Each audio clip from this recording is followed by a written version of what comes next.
I think I'm a bit of the warm-up act tonight for the main performance, which is really our guests who are visiting here and have taken the time to look around a little bit. And given the spirited discussion we had this morning, I'm sure that there'll be a lot of ideas, in the room. So I hope that my juggling act, to start with, captures your attention, keeps you riveted, and ready for, the kind of stimulation that you're going to be subjected to in the next while. I'd like to do three things, and I have to do them quickly, I've been told, because there's someone who's got these funny cards that she's lifting up all the time and is going to keep me on track, I'm sure, right? So one thing I'd like to do is give you a little bit of context.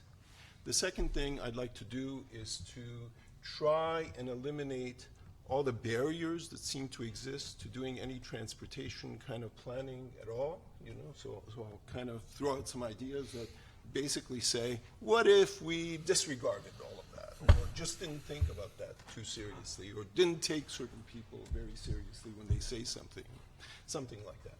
And the third thing, is to just give you a kind of glimpse of, the broad scope of things that this group could tackle, will tackle, but can't possibly tackle, altogether tonight. So that's why, others that follow will try to kind of steer the discussion in a bit more kind of coordinated way. But I think it's important for us to have a sense that, transportation at the end of the day is really about everything.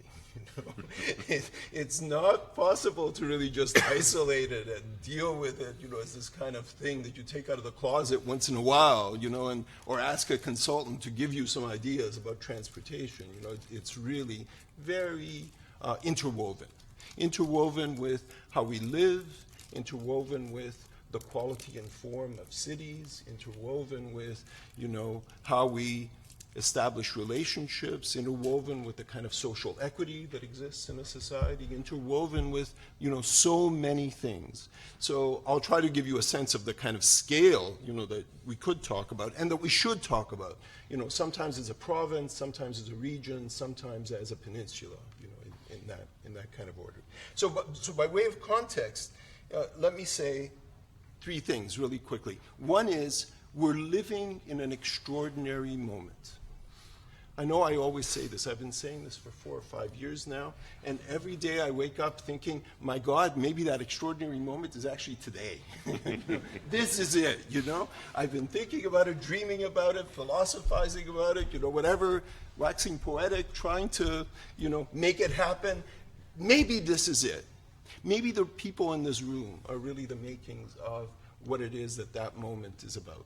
We're living in an incredible moment because there are enormous, incredible changes that are happening.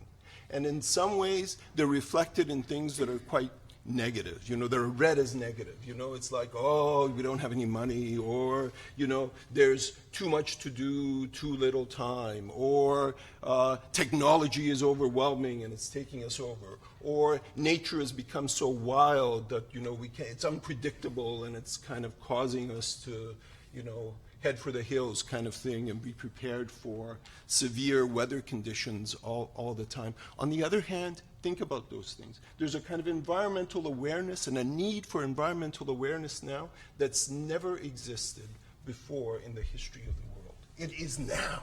Now is that moment.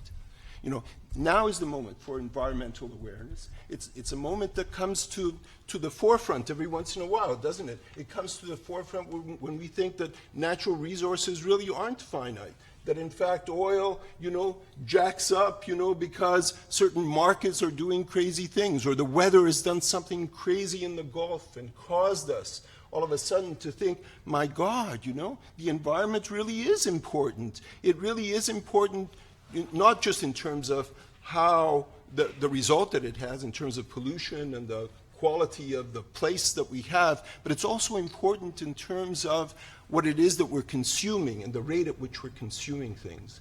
And that awareness, I think, it's slow to sneak in. And I know governments try to hide it and people try to appease us about it, but it's there.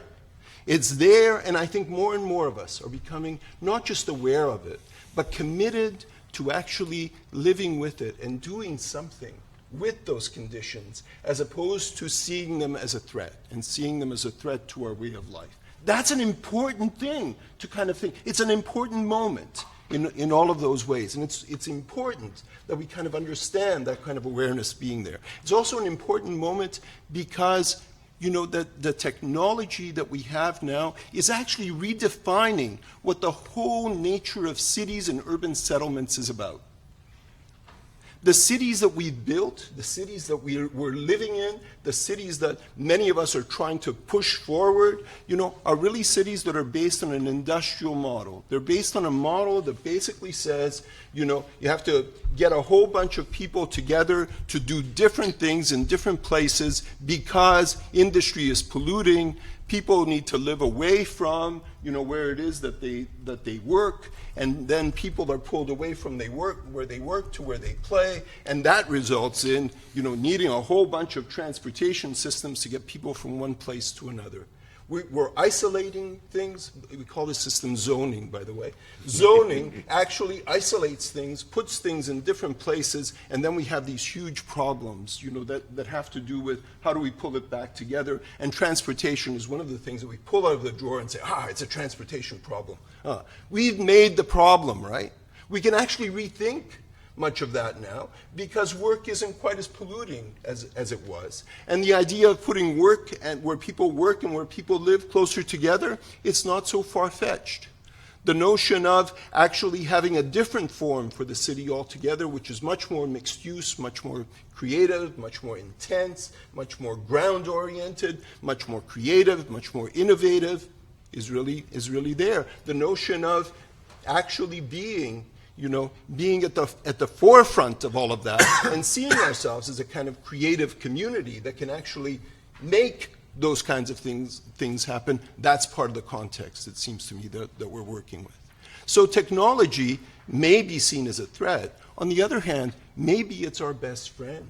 Maybe technology makes it possible for us to work, in different places, it makes it possible for the people in this room. You just heard, the kind of lives that people have. Australia and Vancouver.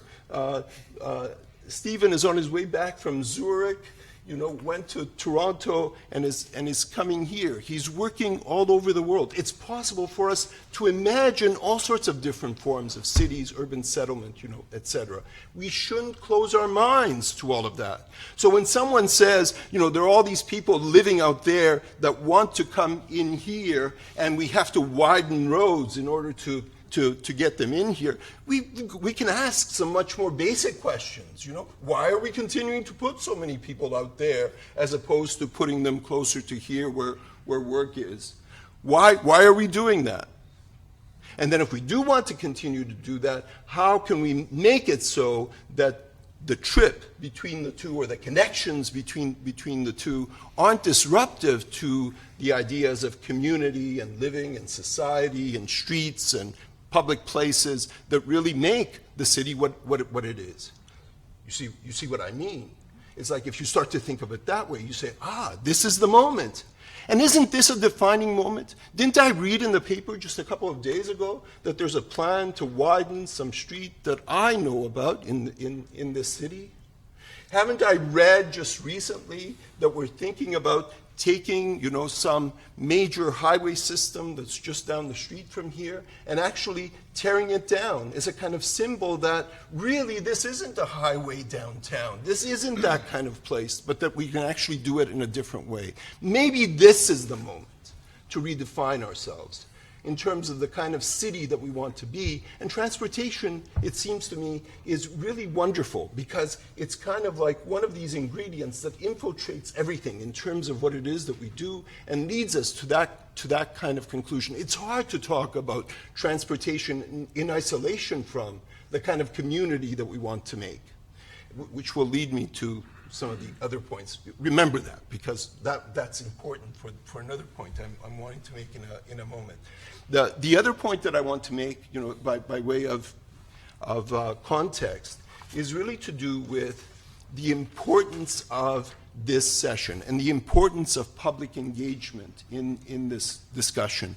It seems to me that the notion of waiting for some other level of government or some other agency or some department somewhere to have the answer, which is going to be given to us in terms of the kind of place that we want or the kind of transportation system that we should have, is really an outdated notion.